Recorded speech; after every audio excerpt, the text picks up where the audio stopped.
صل على سيدنا محمد يا رب صل وسلم. بسم اللہ الرحمن الرحیم نحمدہ ونصلی علی رسولہ الکریم. تفسیر قرآن میں پچھلے ایپیسوڈ میں پچھلے لیکچر میں سورہ نساء ہم نے شروع کی تھی، اور سورہ نساء کا پہلا رکوع اور چوتھے پارے کا 12واں رکوع یہ چل رہا تھا. اس رکوع کا لفظی ترجمہ کمپلیٹ ہو چکا، مختصر گرامر ہو چکی، اور اس رکوع کی تفسیر چل رہی تھی. تو تفسیر میں ہم آیت نمبر 5 کی تفسیر کر رہے تھے. وَإِنْ خِفْتُمْ أَلَّا تُقْسِطُوا فِي الْيَتَامَى، کہ اگر تمہیں یہ خوف ہو کہ تم یتیم بچیوں کے ساتھ انصاف سے کام نہیں لوگے، فَانْكِحُوا مَا طَابَ لَكُم مِّنَ النِّسَاءِ، تو نکاح کرو ان عورتوں سے جو تمہیں پسند آئیں، مثنیٰ و ثلاثہ و رباع، 2 سے 3 سے 4 سے. یہاں تک تفسیر ہو چکی تھی. اس آیت کی آدھی تفسیر ہوئی تھی، آدھی رہ گئی تھی، تو جہاں سے میں نے تفسیر چھوڑی تھی آج انشاءاللہ میں وہاں سے شروع کرتا ہوں. اس آیت کا شان نزول یہ ہے، صحیح بخاری میں حضرت عائشہ رضی اللہ تعالی عنہا فرماتی ہیں کہ عرب میں بعض لوگ یتیم بچیوں کی کفالت کرتے تھے، اور وہ یتیم بچیاں ان کی نامحرم بھی ہوتی تھیں. تو جب وہ بالغ ہونے لگتیں تو یہ خود ان سے نکاح کر لیتے، لیکن ہوتا یہ تھا کہ مہر بہت تھوڑا رکھتے تھے. اسلام میں ایک مہر کہلاتا ہے مہر مثل، یعنی فقہا کی اصطلاح ہے جو قرآن و سنت سے یہ اخذ کی ہے. مہر مثل کا مطلب یہ ہوتا ہے کسی بھی خاندان میں کسی لڑکی کی خوبصورتی، اس لڑکی کی صحت، اس کا خاندانی پس منظر، عزت، شرافت، ان تمام چیزوں کو مد نظر رکھ کر خاندانوں میں مشہور ہوتا ہے کہ بھئی اس خاندان کی عورتوں کا اتنا مہر ہوتا ہے. ظاہر ہے جو لڑکی زیادہ خوبصورت ہے یا زیادہ اس میں قابلیت ہے یا اچھا خاندان ہے، اس کا نسب اچھا ہے، تو اس کا مہر زیادہ ہوتا تھا. جو اس معیار کی نہیں ہوتی تھی اس کا مہر کم ہوتا تھا. تو یہ خاندانوں میں مشہور ہوا کرتا تھا کہ بھئی اس خاندان میں عورتوں کے مہر اتنے ہیں اور اس خاندان میں خواتین کے مہر اتنے. آج بھی شریعت نے اس کو معتبر مانا ہے. یہی وجہ ہے کہ اگر کسی نے نکاح کیا اور مہر کا تذکرہ ہی نہیں کیا اس میں، تو نکاح تو ہو جائے گا. اب مہر کتنا دیں گے؟ تو فقہا کہتے ہیں مہر مثل دینا پڑے گا. یہ دیکھنا پڑے گا جس لڑکی سے آپ نے نکاح کیا اس کی بہن کا مہر کتنا تھا، بہن نہیں ہے تو پھپھو خالہ وغیرہ کا مہر کتنا تھا، اس کو طے کر کے مہر مثل کو متعین کیا جاتا ہے. تو وہ یعنی اس طرح نا ہر ایک کا مہر مثل کہلاتا ہے شریعت میں. آج کل تو مہر وہر کا سیٹ اپ سارا خراب ہو گیا ہے. بڑے اچھے خاندان کی لڑکیوں کے نکاح 20 10 ہزار روپے مہر میں ہو رہے ہیں. تو خیر، تو اب ہوتا یہ تھا کہ یتیم بچی سے جب کوئی شخص خود نکاح کرنا چاہتا تو مہر بہت تھوڑا رکھتا تھا وہ، کیونکہ جس لڑکی کا باپ بھائی وغیرہ موجود ہوں تو وہ تو کم مہر رکھنے نہیں دیں گے. وہ تو کہیں گے بھئی ہماری بچی کا زیادہ مہر رکھو، وہ تو مطالبہ کریں گے. یہاں مطالبہ کرنے والا کوئی تھا ہی نہیں، کیونکہ یہ خود ہی متولی بنا ہوا ہے، یہ خود ہی نکاح کر رہا ہے. تو یہ بھی ایک نوعیت کا ظلم تھا. تو قرآن نے اس ظلم سے روکنے کے لیے صحابہ کرام کو حکم دیا کہ اگر تمہیں یہ خوف ہے کہ تم یتیم بچیوں کے ساتھ ناانصافی کرو گے، یعنی ان کو اتنا مہر نہیں دو گے جتنا ان کا بنتا ہے، تو فَانْكِحُوا مَا طَابَ لَكُم مِّنَ النِّسَاءِ، اس کے علاوہ جو بہت ساری عورتیں دنیا میں ہیں ان سے 2 3 4 سے نکاح کرو. کیا یہ مطلب یہ کہ انہی کے سے کیوں تمہیں نکاح کرنے کی ضرورت پڑی ہے؟ اگر کوئی مجبوری ہو، کسی کو کوئی رشتہ نہ مل رہا ہو، یا اسلام نے نکاح کو مشکل بنایا ہو، نکاح کے معاملے میں تمہیں بہت ساری پابندیوں میں ڈال دیا ہو، تو انسان کہتا ہے میں مجبور ہوں، میرے پاس پورا مہر دینے کے پیسے نہیں ہیں، تو میں اسی لڑکی سے نکاح کروں گا جو میری کفالت میں رہی ہے. لیکن اسلام نے تمہیں نکاح کے معاملے میں آزاد رکھا ہے. اسلام نے تمہیں اجازت دی ہے 2 3 4 شادیوں کی، تو تمہیں کیا ضرورت ہے کہ تم یہیں پر نکاح کرو؟ تمہیں چاہیے کہ تم ما طاب لکم، یعنی جو تمہیں عورتیں پسند آئیں، مطلب ان کے علاوہ، تو ان کے علاوہ جو بھی عورتیں تمہیں پسند آئیں ان میں سے 2 3 4 سے نکاح کرو. ان سے نکاح نہیں کرو، کیونکہ ان سے اگر نکاح کرو گے تو تمہیں ان کے ساتھ پھر ظلم سے بچنا ہے. ظلم کا مطلب جتنا مہر ان کا بنتا ہے وہ تمہیں دینا پڑے گا. آگے ارشاد فرمایا فَإِنْ خِفْتُمْ أَلَّا تَعْدِلُوا، اگر تمہیں خوف ہو کہ تم عدل نہیں کر سکو گے، یعنی یہ جو 2 3 4 نکاحوں کی ہم تمہیں اجازت دے رہے ہیں اور ہمیں بلکہ ترغیب دے رہے ہیں کہ ان کے علاوہ سے کرو، تو اگر تمہیں یہ خوف ہے اللہ تعدلوا کہ تم 2 یا 2 سے زیادہ بیویوں میں عدل نہیں کر سکتے، فواحدتن تو پھر ایک پر اکتفا کرو، یعنی پھر فنکحوا واحدتن تو نکاح کرو ایک سے، او ما ملکت ایمانکم یا اکتفا کرو ان باندیوں پر جو جس کے تم مالک ہو۔ باندی کا تصور کیا ہے میں بہت دفعہ تفسیر کے لیکچر میں بتا چکا ہوں، تو پھر باندیاں تم جتنی چاہے رکھو، آج باندیاں نہیں ہو سکتی، یہ خوب ذہن میں رکھیں۔ آگے فرمایا ذالک ادنا، یہ بات یعنی ایک بیوی پر اکتفا کرنا یا صرف باندیوں پر قناعت کرنا، نکاح نہ کرنا، یہ بات ادنا زیادہ قریب ہے، اللہ ان یہ تھا ان لا، یعنی یہ زیادہ قریب ہے، من یہاں محذوف ہے، اس بات کے زیادہ قریب ہے، لا تعولو کہ تم ظلم نہیں کرو گے۔ عال یعولو کا معنی یہاں زیادتی کے معنی میں ہے، یعنی تم سے ظلم نہیں ہوگا، تم سے حقوق آرام سے ادا ہو جائیں گے۔ تو ظاہر ہے ایک بیوی کے حقوق انسان آرام سے ادا کر سکتا ہے، یا بیوی نہ ہو باندیاں ہوں تو ان کے حقوق تو اور آرام سے، کیونکہ ان کے وہ حقوق ہے ہی نہیں جو اور بیوی کے حقوق ہوتے ہیں۔ تو یہ آیت بہت اہم آیت ہے اور اس میں بہت سارے علمی نکات ہیں۔ ایک تو اسلام کا آپ مزاج دیکھیں کہ اسلام نے اس دور میں کیسے یتیم بچیوں کا خیال کرنے کا حکم دیا ہے کہ ان کو مہر بھی پورا پورا ملنا چاہیے۔ آج تو یتیم کیا، جس باپ کی بیٹی موجود ہوتی ہے اور جس کا باپ موجود ہے اور جو ایجوکیٹڈ ہو، کوالیفائڈ لڑکی ہو، اس کو بھی پورا مہر نہیں مل رہا ہوتا جتنا اس کا حق بنتا ہے، بلکہ الٹا کروڑوں روپے کا جہیز دینے پر وہ مجبور ہو رہی ہے۔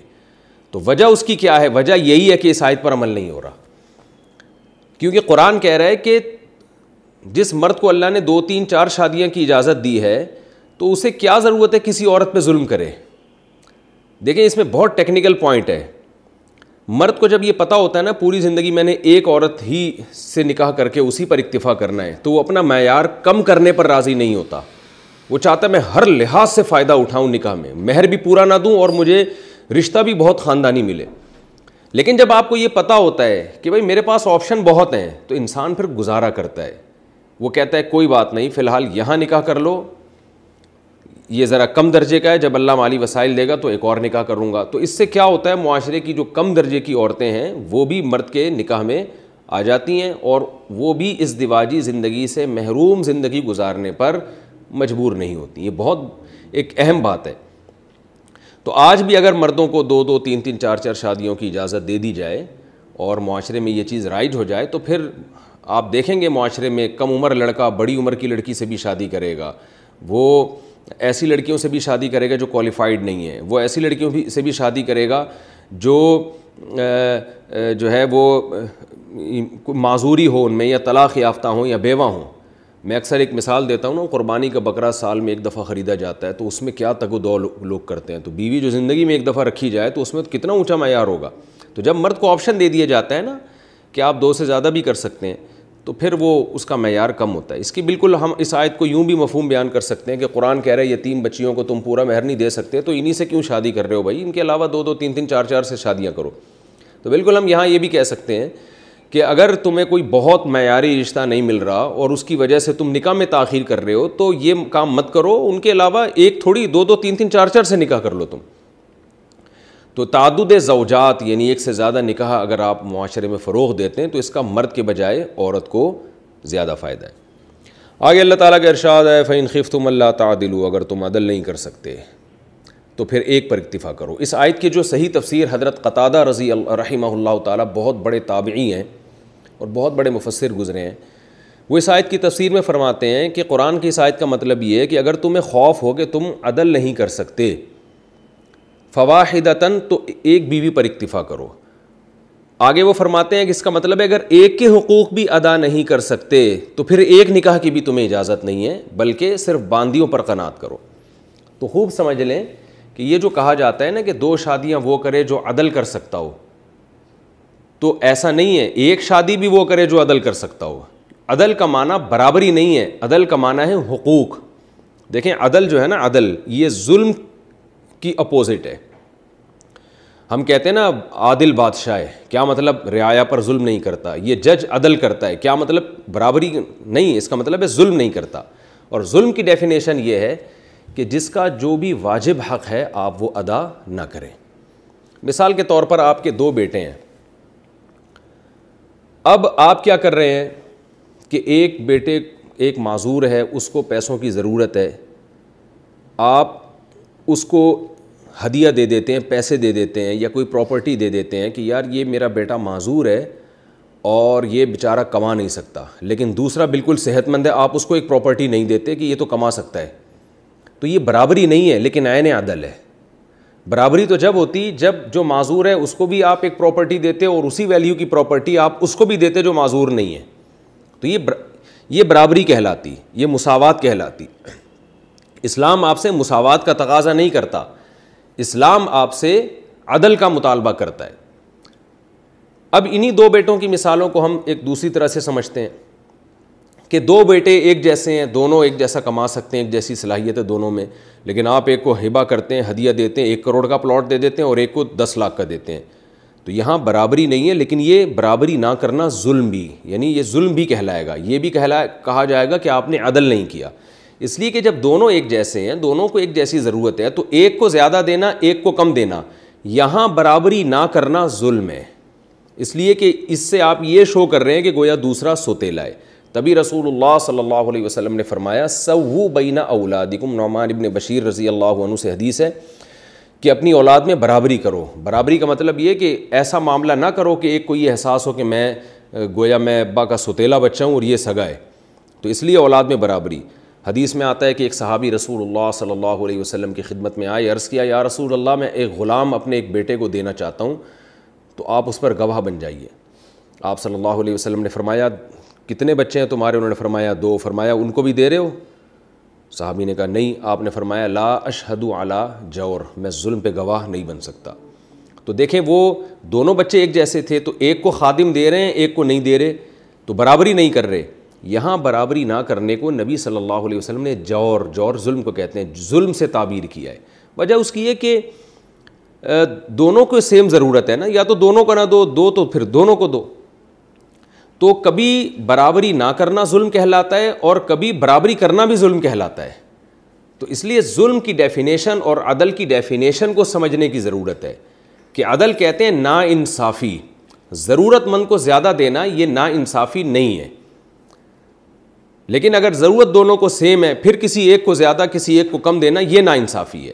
تو بالکل بیویوں کا معاملہ بھی اسلام میں ایسے ہی ہے کہ آپ کی 2 یا 3 یا 4 وائف ہیں, آپ کیا کر رہے ہیں کہ ایک کے ساتھ رات کو ٹائم زیادہ گزار رہے ہیں ایک کے ساتھ کم گزار رہے ہیں, ایک کو نان نفقہ زیادہ دے رہے ہیں ایک کو نان نفقہ کم دے رہے ہیں, حالانکہ ضرورت سب کی سیم ہے.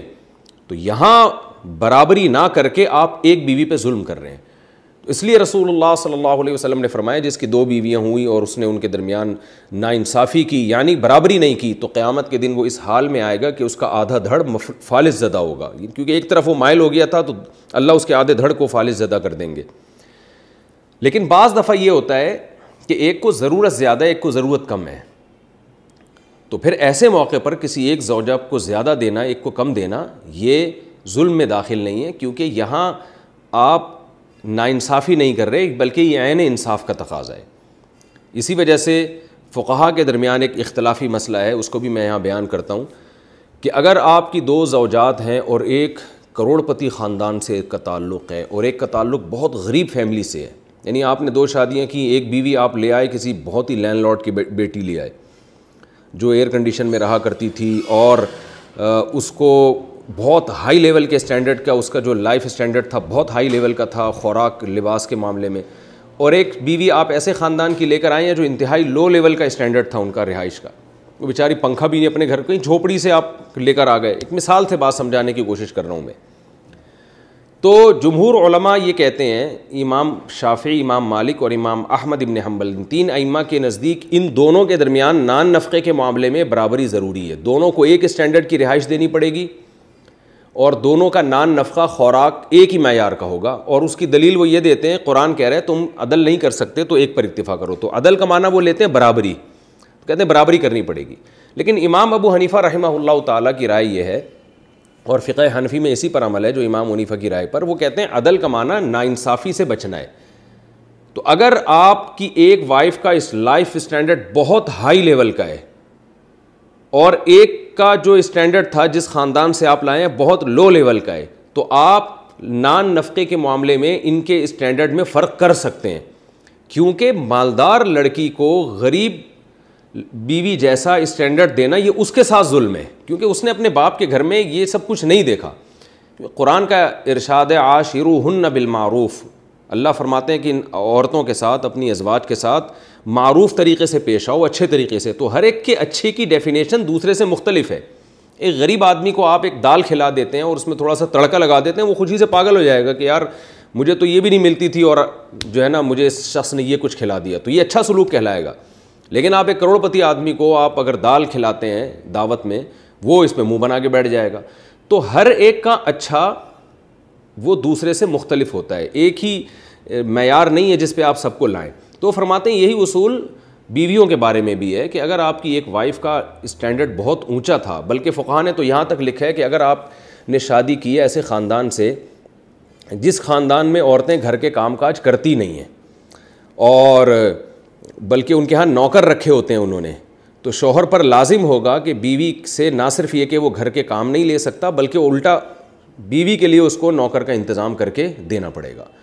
وجہ اس کی ہے کہ اس کے عرف میں یہی ہے، تو اس کا عرف اسی بات کا تقاضا کرتا ہے۔ تو لیکن ایک غریب خاندان سے آپ لڑکی لے کر آتے ہیں جو گھروں میں کام کرتی تھیں اور ان کے ہاں خادم کا تصور بھی نہیں تھا، تو وہ شرعاً پابند ہے کہ وہ جیسے اپنے والدین کے گھر میں تھی تو یہاں بھی آ کے وہ گھر کی خدمت کرے اور جو بھی برتن دھونا اور گھر صاف ستھرا کرنا، اس میں اس کو آپ کے ذمے نہیں ہے کہ آپ اس کو خادم لے کے دے دیں گے تو بہت اچھی بات ہے، لیکن لازم نہیں ہے۔ تو یہ امام حنیفہ رحمہ اللہ تعالیٰ کا قول ہے، اور فقہ حنفی میں اسی پہ فتویٰ ہے کہ اگر کسی شخص کی دو بیویوں کا پہلے سے لائف اسٹینڈرڈ بہت ہی ڈیفرنٹ ہے تو مالدار بیوی کو اعلیٰ معیار کا نان نفقہ دیا جا سکتا ہے اور غریب کو اس اعلیٰ معیار کا دینا لازم نہیں ہے۔ البتہ کوئی دل بڑا کرے اور غریب بیوی کو اسی اسٹینڈرڈ کی جو ہے وہ لائف دے جو مالدار کو دی ہوئی ہے، اور اس کا لائف اسٹینڈرڈ بالکل ایسا ہی لیونگ اسٹینڈرڈ اور خوراک پوشاک وغیرہ کا اسٹینڈرڈ بالکل اسی لیول کا دیتے تو یہ نور اللہ نور بہت اچھی بات ہے، لیکن یہ شرعاً لازم نہیں ہے۔ تو وجہ اس کی کیا ہے کہ یہاں امام حنیفہ کے نزدیک یہ جو آیت ہے فَإِنْ خِفْتُمْ أَلَّا تَعْدِلُوا، کہ تم عدل اگر نہیں کر سکتے، تو یہاں عدل کا معنی برابری نہیں ہے، بلکہ یہاں عدل کا معنی ہے کسی پہ ظلم نہ ہو۔ تو ظلم کی ڈیفینیشن ہر ایک کے حق میں مختلف ہے۔ تو اب خلاصہ میں بیان کر دیتا ہوں اس آیت کا کہ اگر کسی کی 2 یا 3 یا 4 بیویاں، ان کا جو وہ جس گھرانے سے آئی ہیں وہ تقریباً سیم ہی ہیں، زیادہ فرق نہیں ہے، تو پھر ایک ہی اسٹینڈرڈ کی رہائش تینوں کو، دونوں کو یا چاروں کو دینی پڑے گی، خوراک کے معاملے میں بھی اور لباس کے معاملے میں۔ لیکن اگر ان میں بہت زیادہ فرق ہے تو جو مالدار ہے اس کو تھوڑا سا لائف اس کا جو اسٹینڈرڈ ہے آپ تھوڑا ہائی رکھ سکتے ہیں۔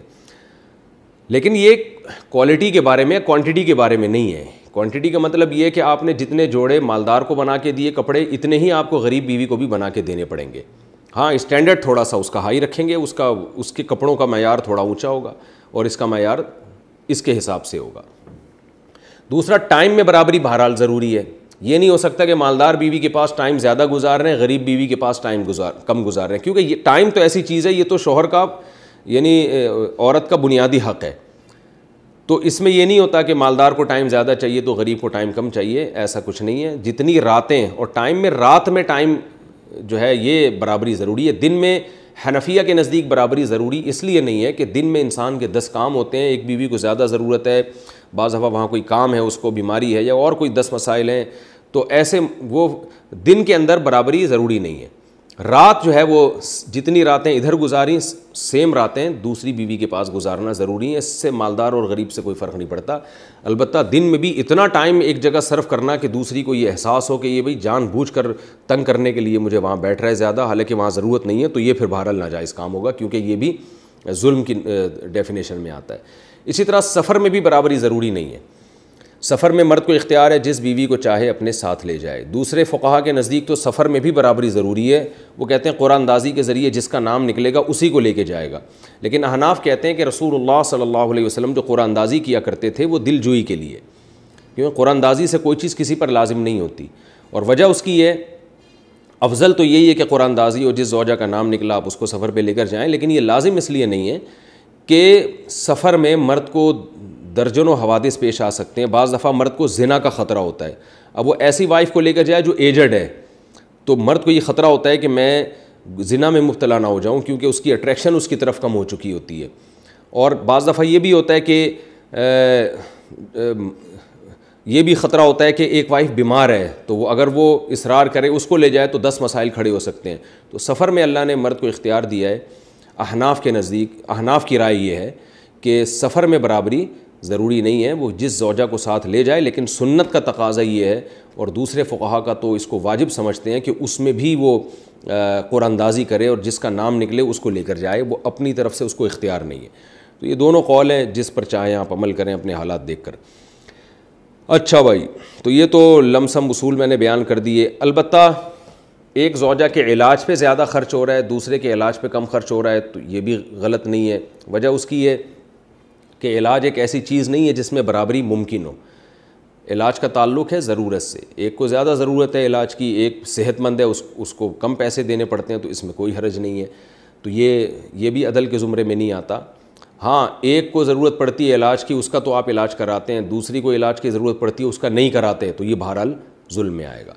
تو قرآن میں اللہ نے فرمایا فَإِنْ خِفْتُمْ أَلَّا تَعْدِلُوا، اگر تم عدل نہیں کر سکتے تو پھر ایک پر اکتفا کرو. اور ایک کے ساتھ بھی عدل اگر نہیں ہو سکتا، کیا مطلب؟ ایک کے ساتھ عدل، کسی شخص میں ایک بیوی کے حقوق ادا کرنے کی بھی صلاحیت نہیں ہے، واجب حقوق. وہ کیسے کہ آپ نے جس خاندان کی لڑکی کو آپ نکاح کا پیغام بھیج رہے ہیں، آپ کو پتہ ہے کہ اس کو میں اس کے اسٹینڈرڈ کا نان نفقہ نہیں دے سکتا، تو پھر آپ کے لیے شرعاً وہاں نکاح کرنا جائز نہیں ہے. آپ پر لازم ہے کہ آپ اپنے معیار کو کم کریں. آپ نے اتنا کم کر لیا معیار جو آپ کی آمدن کے حساب سے ہے، اور اس کے حساب سے بھی آپ کو رشتہ نہیں مل رہا، تو پھر قرآن کہہ رہا ہے کہ ایسا نہیں کرنا کہ اپنے آپ کو ایسی ذمہ داری میں ڈال لیں جو آپ افورڈ نہیں کر سکتے. یعنی غریب آدمی ایک مالدار لڑکی سے شادی کرے جبکہ اس کو پتہ ہے کہ میں اس کے حقوق ادا نہیں کر سکتا. ایسی صورت میں قرآن کہہ رہا ہے کہ آپ کو اجازت نہیں ہے نکاح کرنے کی، کیونکہ جس عورت سے آپ نکاح کریں گے اس پر پھر اس کے واجب حقوق ادا نہیں ہوں گے، ظلم کی فہرست میں آپ داخل ہو جائیں گے. تو ایسی صورت میں صرف باندیوں پر اکتفا کیا جائے، کیونکہ ان کے حقوق کم ہوتے ہیں. لیکن میں نے بتایا آج باندیاں ممکن نہیں ہیں، تو آج پھر یہی ہے کہ جو آدمی ایک کے بھی حقوق ادا نہ کر سکتا ہو، جو واجب حقوق ہیں، تو پھر وہ صبر سے کام لے. اور حدیث میں آتا ہے رسول اللہ صلی اللہ علیہ وسلم نے فرمایا وہ کثرت سے روزے رکھے تاکہ اس کی خواہش نفس کمزور پڑے اور وہ گناہ کی طرف اس کی طبیعت مائل نہ ہو. آگے فرمایا ذالک ادنیٰ اللہ تعولوا، یہ ایک بیوی پر اکتفا کرنا یا سرے سے نکاح ہی نہ کرنا، اس میں یہ اس بات کے زیادہ قریب ہے کہ تم ظلم نہیں کر سکو گے. یعنی ان لوگوں کو اللہ خطاب کر رہے ہیں جن میں ایک بیوی یا ایک سے زیادہ بیوی کے حقوق ادا کرنے کی صلاحیت نہیں ہے. تو ان کو اللہ گویا تسلی دے رہے ہیں کہ تمہیں جو ہم نکاح سے منع کر رہے ہیں یا 2-3 شادیوں سے منع کر رہے ہیں، تو یہ تمہارے فائدے کے لیے کر رہے ہیں. جب ایک چیز سے آپ کو روکا جاتا ہے نا، جیسے بچوں کو روکا جاتا ہے یہ مت کھاؤ، یا ڈاکٹر بڑوں کو روکتے ہیں کہ اس چیز سے پرہیز کرو، تو اللہ تعالیٰ بھی عمومی حکم تو یہی دے رہے ہیں کہ 2-2 3-3 4-4 سے نکاح کرو. یہ ہر مسلمان کو اس کی اجازت ہے. لیکن کچھ لوگ طبیعت کے کمزور ہوتے ہیں، وہ نہیں ادا کر سکتے حقوق. طبیعت کے کمزور بھی ہوتے ہیں یا مالی لحاظ سے ان میں اتنی قوت ہی نہیں ہوتی کہ وہ واجب حقوق بھی ادا کر سکیں. تو ایسے لوگوں کو اللہ تسلی دے رہے ہیں کہ ہم جو تمہیں کہہ رہے ہیں کہ ایک بیوی رکھو یا ایک بھی نہ رکھو، صرف باندیوں پر قناعت کرو، تو یہ تمہارا ہی فائدہ ہے، اس لیے کہ تم جیسے لوگوں کے لیے یہ زیادہ مناسب ہے. کیونکہ ذالک ادنیٰ اللہ تعولوا، اس میں یہ اس بات کے زیادہ قریب ہے کہ تم سے ظلم نہیں ہو سکے گا، کیونکہ تم بھی اگر اس طرف آ گئے تو پھر تم ظالم بن جاؤ گے. تو گویا ایک طرح کی تسلی دی جا رہی ہے. میں حیران ہوتا ہوں کہ آج جو بیچارہ ایک نہیں مل رہی اس کو، تو باندیاں بھی نہیں ہیں، وہ اس کو آپ کس چیز سے تسلی دیں گے؟ تو اس لیے نکاح کو بہرحال معاشرے میں پروموٹ کرنا چاہیے. اور واقعی اگر کسی شخص کے اندر صلاحیت ہی نہیں ہے، اچھا دیکھیں، ایک بیوی میں تو صرف اتنی صلاحیت ہونا کافی ہے کہ آپ اس کے واجب حقوق ادا کریں. 2 میں ان کو سنبھالنے کی صلاحیت بھی ہونی چاہیے، کیونکہ جب 2 یا 3 ہوتی ہیں تو ان میں جھگڑے بھی ہوتے ہیں اور مسائل بھی ہوتے ہیں. تو جو کمزور آدمی ہے نا، جو جس میں برداشت کی بالکل صلاحیت ہی نہ ہو، وہ پھر سبھی کے گھروں کو تباہ کر دیتا ہے. میرے پاس ایسے بہت سے کیسز آئے ہیں کہ لوگ آئے اور 2 یا 3 شادیاں کرنا چاہتے تھے. جب میں نے ان کا انٹرویو لیا تو مجھے اندازہ ہو گیا اس آدمی میں دم نہیں ہے، تو میں ان کو خود ہی منع کر دیتا ہوں. ایسا نہیں ہے کہ میں ہر آدمی کو دنیا میں ترغیب دیتا ہوں، البتہ عمومی ترغیب اسلام کی سب کے لیے کہ 2-2 3-3 اور 4-4 سے تم نکاح کر سکتے ہو. بلکہ اللہ نے شروع ہی 2 سے کیا ہے. ایک کا تذکرہ تو آخر میں کیا ہے کہ ایک شرط کے طور پر کہ اگر تم میں حقوق ادا کرنے کی صلاحیت نہیں تو چلو پھر ایک پر کر لو. تو اصل حکم اسلام میں یہی ہے کہ ہر مرد 2 3 یا 4 نکاح کرے. ہاں، جو کمزور لوگ ہیں ان کو قرآن کہہ رہا ہے کہ چلو بھائی تمہارے اندر چونکہ صلاحیت نہیں ہے تو تم ایک پر اکتفا کرو. یہ ایسا ہی ہے جیسے آپ کسی کو مشورہ دیں کہ بھئی ہر آدمی گوشت بھی کھائے گا، انڈے بھی کھائے گا، ملائی بھی کھائے گا، مکھن بھی کھائے گا، لیکن ڈاکٹر کہتے ہیں جو جگر کے مریض ہیں وہ زیادہ فری ہونے کی کوشش نہ کریں، وہ صرف چائے میں پاپے ڈال کے کھایا کریں۔ تو وہ یہ بالکل یہی انداز ہے قرآن مجید کا کہ نارملی تو 2 2 3 3 اور 4 4 نکاح تم کرو، لیکن اگر تمہارے اندر صلاحیت نہیں ہے، بعض مرد ایسے بھی ہوتے ہیں جن میں نہیں ہوتی صلاحیت، تو وہ پھر ایک پر اکتفا کریں، اور ان کو پھر اللہ نے تسلی بھی دے دی کہ اس میں تمہارا فائدہ ہے، خام خواہ ظالم بن جاؤ گے، لوگوں کے گھر اجاڑو گے تم۔ آگے چلتے ہیں ہم۔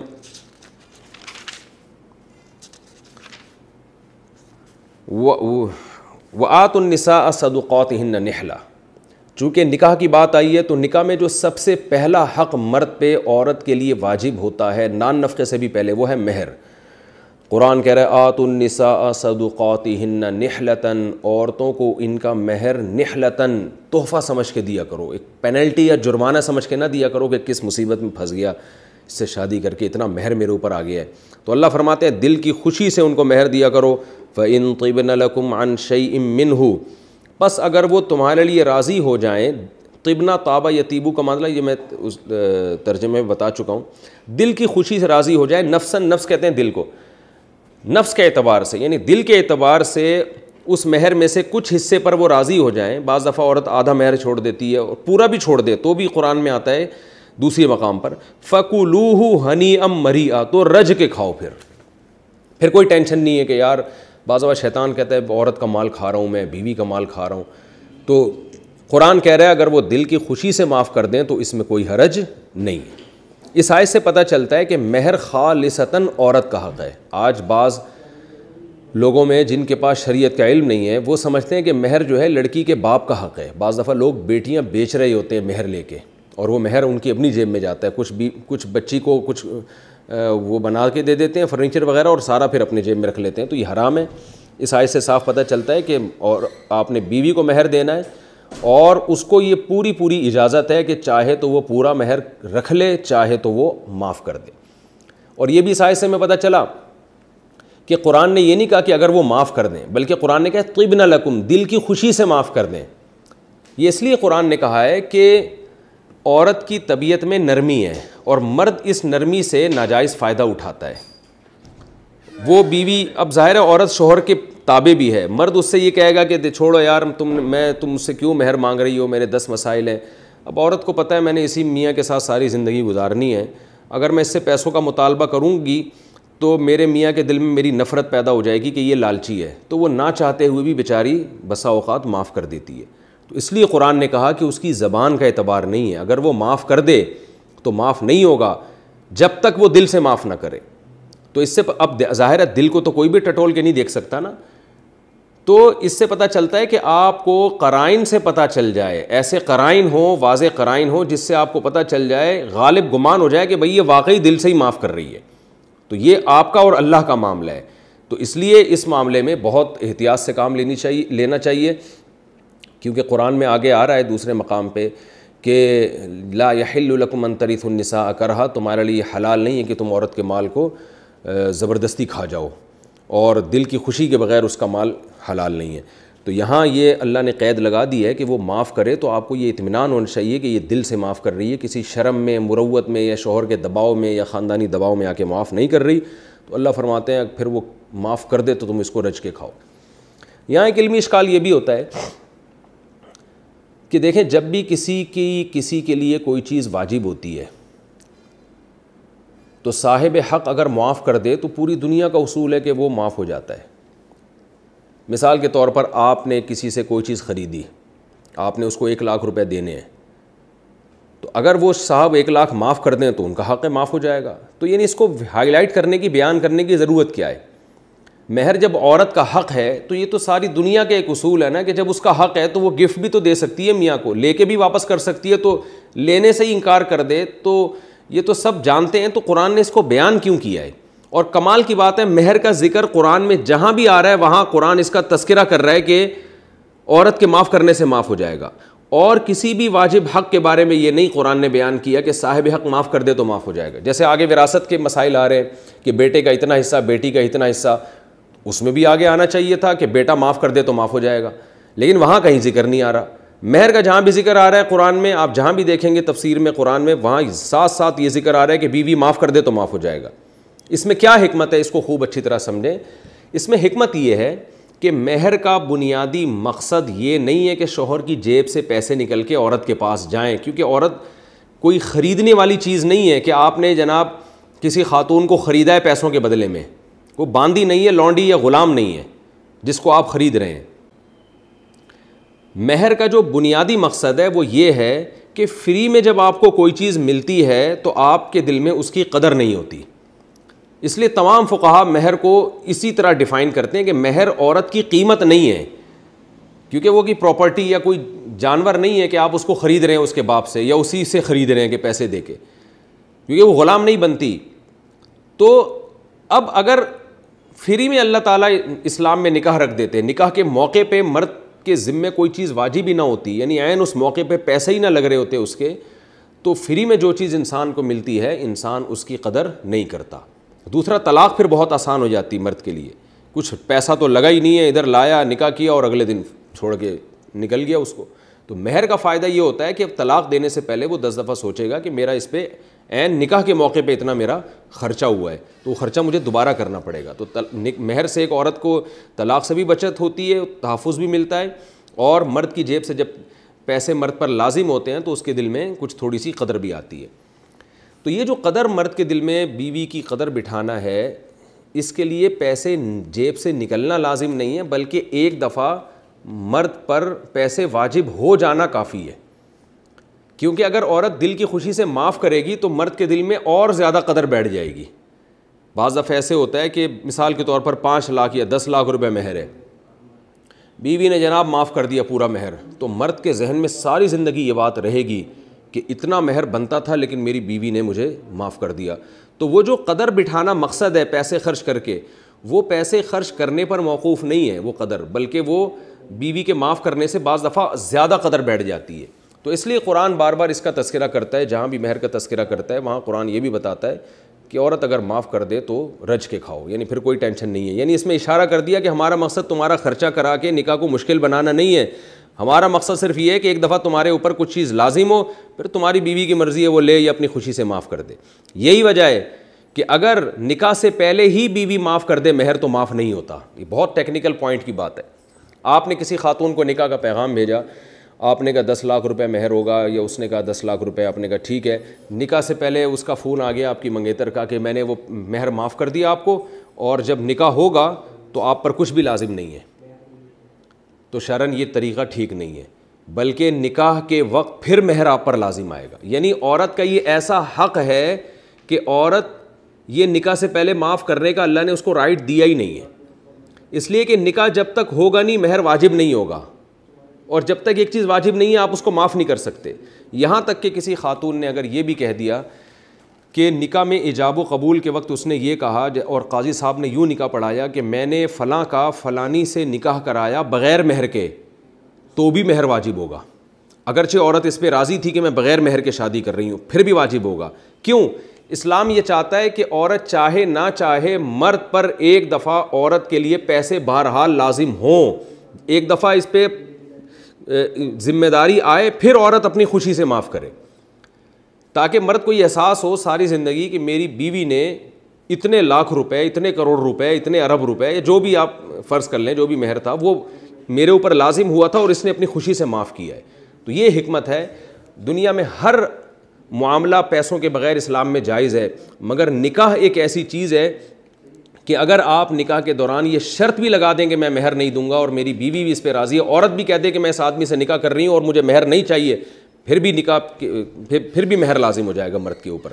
ایک دفعہ اسلام مرد کے اوپر بہرحال لازم کرتا ہے مہر, اس کے بعد پھر عورت کو رائٹ دیتا ہے کہ اب آپ چاہو تو معاف کرو, چاہو تو یہ لے لو. یعنی ایک عورت کا ایسا حق ہے جس کو عورت بھی معاف نہیں کر سکتی. تو یہ اللہ نے اسلامی معاشرے میں عورت کے حق کے لیے ایک بہت بہترین قانون بنایا ہے کہ جس حق سے دستبردار ہونے کی گویا عورت کو بھی, گویا کہ حقیقت میں عورت کو بھی اجازت نہیں ہے. یعنی اسلام کہہ رہا ہے کہ مرد پر ایک دفعہ مہر لازمی آئے گا, پھر عورت کو اجازت ہے کہ وہ چاہے تو لے لے, چاہے تو معاف کرے. تو یہ بہت اہم پوائنٹ کی بات ہے, اور مہر کا یہ فلسفہ دنیا میں کسی اور مذہب میں نہیں پایا جاتا.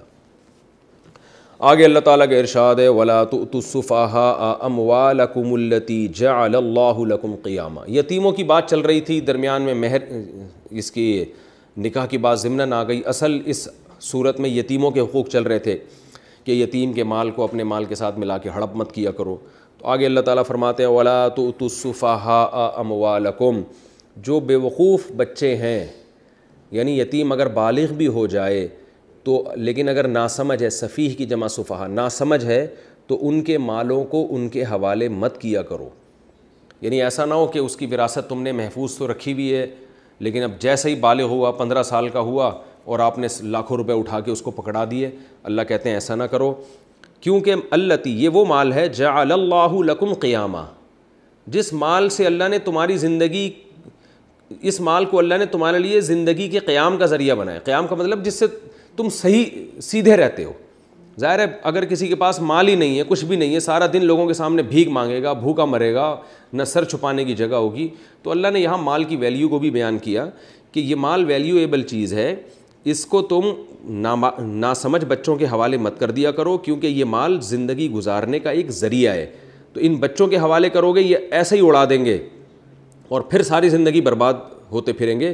تو اس لیے اس مال کی حفاظت کرو ان بچوں کے لیے. یعنی اس سے پچھلی آیت میں تو قرآن نے کہا تھا کہ ان کے مال کو کھاؤ مت جب تک یہ نابالغ ہیں. تو اس سے ایک وہم ہوتا تھا کہ اچھا اس کا مطلب بالغ ہوتے ہی پورا مال ان کے حوالے کر دیں. تو اللہ فرماتے ہیں ایسا بھی مت کرو, اس لیے کہ پورا مال ان کے حوالے کرو گے, ابھی 15-16 سال کے ناسمجھ ہیں, عیاشی میں اڑا دیں گے. تو ایسا مت کرو, کیونکہ یہ مال ایک قیمتی چیز ہے, ویلیویبل چیز ہے. اس کا نقصان یہ ہوگا کہ زندگی کا قیام اس سے ہے, تو یہ زندگی ان کی برباد ہو جائے گی. تو ان کے حوالے بھی مت کرو. کب حوالے کرنا ہے یہ آگے آیت میں آ رہا ہے, لیکن ایک کام ضرور کرنا ہے, وَارْزُقُوهُمْ فِيهَا, اسی مال میں سے ان کو کھلاتے رہو. یعنی ان کی وراثت کا مال یا جو بھی ان کی پراپرٹی ہے, جو بھی ان کا مال ہے, ان کے حوالے کرنے کے بجائے جو ان کی بنیادی ضرورتیں ہیں وہ انہی کے مال سے پوری کرو. وَاكْسُوهُمْ, ان کو پہناؤ. کسا یکسو کا معنی لباس, یعنی ان کو لباس اور خوراک اس سے پوری کرو. وَقُولُوا لَهُمْ قَوْلًا مَعْرُوفًا, اور ان سے عمدہ بات کرتے رہا کرو. یعنی ان کو بتاتے رہا کرو بیٹا یہ تمہاری پراپرٹی ہے, یہ تمہارا پیسہ ہے, ہم تمہارے حوالے ابھی نہیں کر رہے تمہارے فائدے کے لیے, ہم اس پہ قبضہ نہیں کریں گے, تسلی رکھو. تم جو ہم سے مانگ رہے ہو اور ہم تمہیں نہیں دے رہے, تو یہ نہیں کہ ہم اس مال پہ سانپ بن کے بیٹھ گئے, یا ہم کھائیں گے, یا ہم اس کو اڑائیں گے. نہ نہ نہ, بے فکر رہو, تم ذرا سمجھدار ہو جاؤ. A to Z سارا کا سارا تمہارا ہے, اور تمہاری خوراک اور تمہاری پوشاک ہم اسی سے پوری کر رہے ہیں. تو قولوا لهم قولا معروفا کا یہ مطلب, ان کو خود سے بتاتے رہا کرو, ورنہ ان کو بدگمانی ہوگی. لوگ ورغلائیں گے یار تمہارا فلاں چاچا تو دیکھو وراثت پہ قبضہ کر کے بیٹھا ہوا ہے, اور ان کے دل میں بھی بدگمانی ہوگی. تو ان کو عمدہ بات یہی ہے کہ ان کو سمجھاتے رہا کرو کہ ہم تمہیں تمہارا مال دیں گے, یہ اتنی پراپرٹی, یہ ساری ایک ایک چیز کلیئر ہے تمہارے سامنے, لیکن اب یہ تمہارے حوالے اس لیے نہیں کریں گے کہ قرآن نے منع کیا, تم ابھی نہ سمجھو, تم ابھی بچے ہو. آگے اللہ فرما رہے ہیں وَابْتَلُوا الْيَتَامَى. دیکھو کیسا قرآن کیا عجیب حقوق بیان کر رہے ہیں. اللہ کہتے ہیں اب ایسا بھی نہ ہو کہ وہ بالغ ہو چکے ہیں تو اب تمہیں ہم نے اتھارٹی دے دی, اجازت دے دی کہ تم ان کا مال ابھی اپنے پاس قبضے میں رکھو, تو اب تم قبضے میں رکھ کے بھول ہی جاؤ کہ چھوڑو ابھی تو اپنے پاس ہی رکھو, دیکھا جائے گا. نہ وَابْتَلُوا الْيَتَامَى, فرمایا تم ان یتیموں کو آزماتے رہو. کیا مطلب, چیک کرتے رہو کہ ان میں ذرا ہوشیاری ہے یا نہیں ہے. حتیٰ اذا بلغوا النکاح, یہ جو نابالغ بچے ہیں یہاں تک کہ جب یہ نکاح کی عمر کو پہنچ جائیں, یعنی بالغ ہو جائیں, 14-15 سال کی عمر میں بالغ ہو جاتا ہے انسان, تو پھر کیا کرنا ہے, فَإِنْ آنَسْتُم مِّنْهُمْ رُشْدًا, اس عمر کو پہنچنے کے بعد اگر تمہیں ان میں صلاحیت نظر آئے, سمجھداری نظر آئے کہ اب یہ مال خرچ کرنے کی ان کے اندر صلاحیت پیدا ہو گئی ہے, تو فَادْفَعُوا إِلَيْهِمْ أَمْوَالَهُمْ, تو پھر ان کا مال ان کے حوالے کرو. کیا مطلب, اگر سمجھدار نہیں ہے تو پھر ان کا مال ان کے حوالے مت کرو, لیکن دیکھتے رہو کہ یہ سمجھداری ان میں پیدا ہو رہی ہے کہ نہیں ہو رہی. تو اور یہ سمجھداری کی جو آخری عمر ہے, فقہا کا اس میں اختلاف ہے. امام ابو حنیفہ کے نزدیک 25 سال ہے, یعنی 25 سال تک بچہ نہیں, جب تک بالغ بڑا نہیں ہو جاتا, اس سے پہلے اگر آپ یہ سمجھتے ہیں کہ یہ لاؤبالی پن ہے اور یہ پیسہ ایسے ہی اڑا دے گا, یا لوگ بیوقوف بنا کے اس سے پیسہ لے لیں گے, تو 25 سال کی عمر سے پہلے اس کے ولی کو, متولی جو بھی اس کے مال کے متولی ہیں, ان کو اجازت ہے کہ وہ مال اس کے ہینڈ اوور نہ کریں. البتہ جب بچہ 25 سال کا ہو جائے پھر آپ کو روکنے کی اجازت نہیں ہے, کیونکہ پھر سمجھداری کی تو پھر یعنی اگر اس سے بھی زیادہ اجازت دی جائے تو لوگ ہو سکتا ہے 60 سال تک اس کے حوالے نہ کریں اور بہانہ بنائیں کہ یہ تو سمجھداری نہیں ہے. تو اب وہ ہے یا نہیں ہے، یہ اس کا ہیڈک ہے، یہ اب آپ کا ہیڈک نہیں ہے.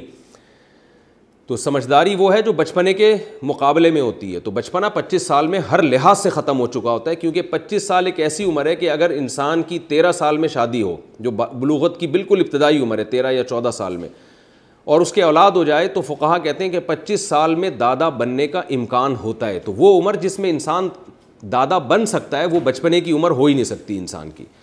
اگرچہ ہوتا نہیں ہے 25 سال میں کوئی بھی دادا نہیں بنتا، لیکن اگر بر وقت نکاح ہو اور بر وقت اولاد ہو تو یہ امکان ہوتا ہے کہ یہ دادا بن سکتا ہے یا نانا بن سکتا ہے یہ. تو اس لیے امام حنیفہ نے یہاں سے استدلال کیا ہے کہ 25 سال کی انتہائی عمر ہے. 15 سال میں بالغ ہو، آپ اس کو آزماتے رہے دیکھیں سمجھداری ہے یا نہیں ہے. قرآن پر آپ عمل کرتے رہے، اس کو غور و فکر کرتے رہے، پھر آپ کو یقین ہو گیا کہ بچہ بھائی واقعی اب سمجھدار ہو گیا ہے. تو کبھی 18 سال میں سمجھدار ہوگا، کبھی 16 سال میں، کبھی 20 سال میں، کبھی 24 سال میں. انتہائی مدت 25 سال. اب 25 سال کے بعد آپ یہ عذر نہیں کر سکتے کہ یہ سمجھدار نہیں ہے. سمجھدار ہو یا نہ ہو، بہرحال آپ کو اس کا پورا مال ہینڈ اوور کرنا پڑے گا، ورنہ اس بچے پر ظلم ہو رہا ہے کہ اس کی پراپرٹی ہے، اس کا مال ہے، اور آپ اس کو دے ہی نہیں رہے. وہ تو یہ آخری عمر ہے.